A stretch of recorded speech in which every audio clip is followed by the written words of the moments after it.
بسم اللہ الرحمن الرحیم۔ السلام علیکم۔ سعودی اردو نیوز چینل میں آپ سب کو خوش آمدید کہا جاتا ہے۔ پاکستانی بھائیوں کے لیے بہت ہی اعلیٰ خبر آئی ہے۔ حکومت پاکستان لیول پر وسیع پیمانے پر اس بارے میں کوشش کی جا رہی ہے کہ وہ تمام پاکستانی بھائی جنہوں نے ویکسین لے لی ہے انہیں جلد از جلد سعودی عرب میں پہنچایا جائے۔ حکومت پاکستان کے اعلیٰ ترین سفارتکاری جو ذرائع ہیں انہوں نے سعودی حکومت کے اعلیٰ ترین عہدیداروں سے ملاقاتیں بھی شروع کر دی ہیں۔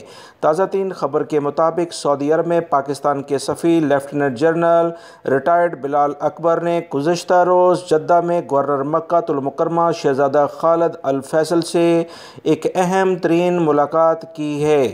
بریکنگ نیوز آئی ہے کہ سفیر پاکستان نے گورنر مکہ المکرمہ کو پاکستانی قیادت، حکومت اور عوام کی جانب سے نیک خواہشات کا پیغام پہنچایا اور محفوظ صحت مند ماحول میں اس سال حج کے انتظامات کی تعریف کی۔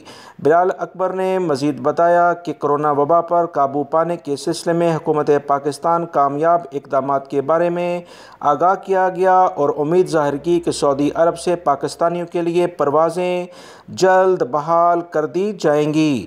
سعودی عرب میں سفیر پاکستان نے گورنر مکہ المکرمہ سے درخواست کی ہے کہ ابتدائی مرحلے میں ان پاکستانیوں کو مملکت آنے کی اجازت دے دی جائے جنہوں نے سعودی عرب سے منظور شدہ ویکسین لگوا لی ہے۔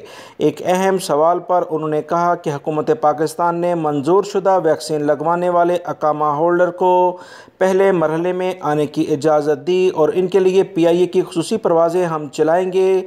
سعودی حکومت سے درخواست کی جاتی ہے کہ وہ اس بارے میں ایسے پاکستانیوں کو فوری طور پر اجازت دے دے۔ گورنر مکہ المکرمہ نے اس بارے میں کہا کہ ہم یقین دلاتے ہیں کہ بہت جلد پروازیں بحال کر دی جائیں گی۔ وہ تمام پاکستانی جنہوں نے ویکسین کی سہولت حاصل کر لی ہے انہیں ترجیحی بنیاد پر سعودی عرب آنے کی اجازت دی جائے گی۔